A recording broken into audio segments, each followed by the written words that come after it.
کارنامەی تروریسمی دەوڵەتی لە بەرامبەر تروریسمی ئیسلامیدا 23 ساڵ پاش 11 سەپتەمبری 2001. ڕۆژی 11 سەپتەمبری ساڵی 2001 مەرگبارترین و گەورەترین ئۆپراسیۆنی تروریستی مێژوو لە خاکی ویلایەتە یەکگرتووەکانی ئەمریکادا ڕوویدا.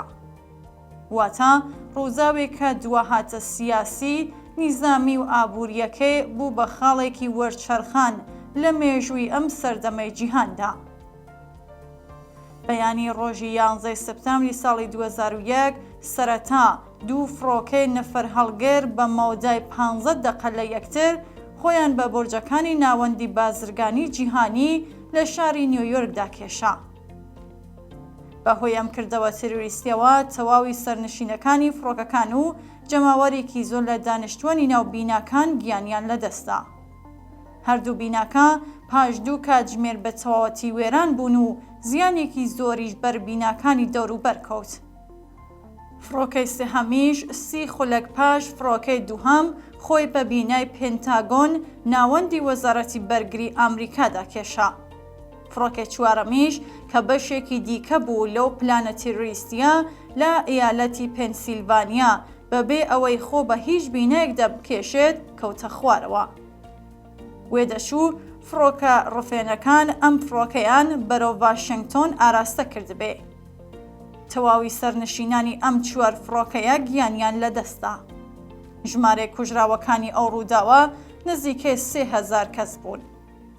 فڕۆکە ڕفێنەکان 15 کەسیان بەڕەگەز خەڵکی عەرەبستانی ساودی، 2 کەسیان خەڵکی ئێماراتی یەکگرتووی عەرەبی، 2 کەسیشیان خەڵکی میسر و لوبنان بوون. سەرجەمەو کەسانەش ئەندامی ڕێکخراوی ئیسلامی ئەلقاعیدە بوون. 23 ساڵ پاش ڕووزاوەکانی ڕۆژی 11 سەپتەمبر هێشتا هەندێک لایەنی ئەو پلانە تروریستیە بێوێنەیە بە ناڕوونی ماوەتەوە. لە ماوەی ئەم ساڵانەدا سەدان کتێب و وتار دەربارەی ئەم ڕووداوە و کاریگەریەکانی لەسەر جیهان نووسراوە. ئێستاش باس لە راپۆرتێکی 28 لاپەڕەیی دەکرێت کە دەرخەری ڕۆڵی عەرەبستانی سەعودیە لە ڕووداوەکانی 11 سەپتەمبردا و دەوڵەتی ئەمریکاش بە پێی بەرژەوەندی ئابووری و سیاسی خۆی ڕاستیەکان لەو بارەیەوە لە بیر و ڕای گشتی دەشارێتەوە. پاش 11 سەپتەمبری 2001 دەوڵەتی ئەمریکا سەرەتا هێرشی کردە سەر ئەفغانستانی ژێر کۆنتڕۆڵی تاڵیبان کە یەکێک لە ناوەندەکانی ئەلقاعیدە لە وڵاتە بوو. لە ساڵی 2003دا بەبێ ئەوەی کە نیشانەیەک لە پەیوەندی نێوان دەوڵەتی عێراق و هێرشی تروریستی 11 سەپتەمبر بوونی هەبێت، هێرشی کردە سەر عێراق. داگیرکردنی عێراق نەتەنیا ئەمنیەتی بۆ ناوچەکە بە دیاری نەهێنا، بەڵکو ڕێگا خۆشکەری سەرهەڵدانی گروپە توند ئاژۆ ئیسلامیەکانی وەک داعش لە عێراق و سووریە بوو. شەڕیایی شیعە و سوننەی وەڕێخست و سەدان هەزار کەسی لە خەڵکی وڵاتانە کردە قوربانی. بۆ ئەرتەشی ئەمریکاش پتر لە 4000 کوژرا و 50,000 کەمەندامی جەنگی و 3000 ملیارد هەزینەی لێکەوتەوە. 11 سەپتەمبر لە هەمان حاڵدا کە کارەساتێکی مرۆیی بوو، دەستپێکی قۆناغێکی نوێژ بوو لە پەیوەندی نێونەتەوەیی و سیاسی جیهانی. 11 سەپتەمبر کۆتایی بە قۆناغی 10 ساڵەی ناڕوونی هاوسەنگی هێز لە نێوان زلهێزە جیهانیەکان پاش شەڕی سارد و هەڵوەشانەوەی یەکێتی سۆڤیەت هێنا. 11 سەپتەمبر بۆ دەوڵەتی ئەمریکا ئەو بیانووی دەرفەتەی خۆڵقانکە ئەگەر بەهۆی لاوازبوونی هێزی ئابووری نەیتوانی بوو ڕێبەری خۆی بەسەر جیهانی پاش شەڕی ساردا بسەپێنێت، ئەم جاریان بە پشتبەستن بە هێزی نیزامی هەوڵی گەیشتن بە ئامانجەکانی خۆی بدات. هەر بۆیە 11 سەپتەمبری 2001 دەرفەتێک بوو بۆ دەستپێکی زەنجیرەیەک دەستێوەردانی ڕاستەوخۆی نظامی ئەمریکا لە شوێنە جۆراوجۆرەکانی جیهان. بەڵام ئەم دەستێوەردان و دەخاڵەتە لە ناوچە قەیراناویەکانی جیهان بارودۆخێکی سەقامگیری سیاسی لێ نەکەوتەوە. بەڵکو زۆربەی کارناسانی ئابووری جیهانی سەرمایەداری ئەم دەستێوەردانەیان بە ڕێگا خۆشکەری سەرهەڵدانی قەیرانە ئابووریەکانی ساڵەکانی 2007 و 2008 لە قەڵەمدا.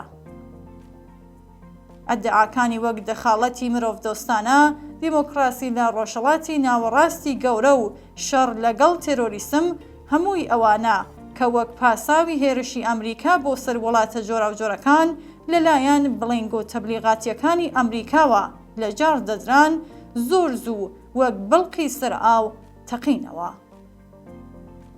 دەخاڵەتە نظامیەکانی ئەمریکا لە هیچ شوێنێک لە جیهان و لەوانە لە وڵاتی عێراق و ئەفغانستانیش نەتەنیا ئەمنیەت و سەقامگیری و دیمۆکراسی لەگەڵ خۆی نەهێنا و نەتەنیا لە ناوچوونی سیستمی تەرۆریسمی لێنەکەوتەوە، بەڵکو ناتەبایی و ڕوبەڕووبوونەوەی خۆجێی و ناوچەئیشی پەرەپێدا و بوارە بابەتیەکانی پەرەسەندنی ڕەوتە تیرۆریستیەکانی بەهێزتر کرد.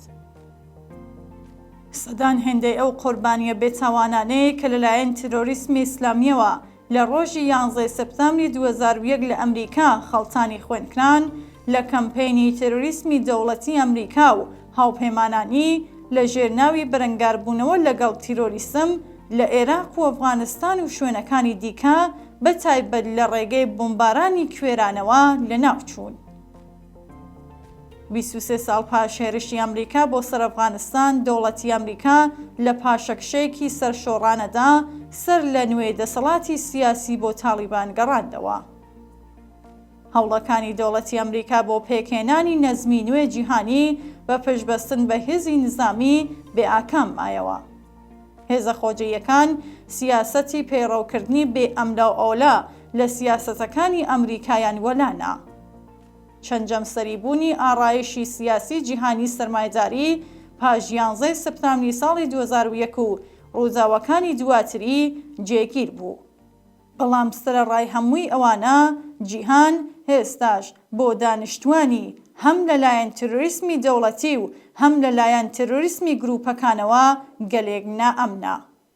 لە ڕاستیدا ئەو نائەمنیانە ڕیشەیان لە مانەوەی نیزامی زاڵمانەی سەرمایەداریدایەکە تەمەنی مێژووی کۆتایی هاتووە و لە دواساتەکانی ئاوابوونی خۆری تەمەنیشیدا بەردەوام مرۆڤەکان دەکاتە قوربانی.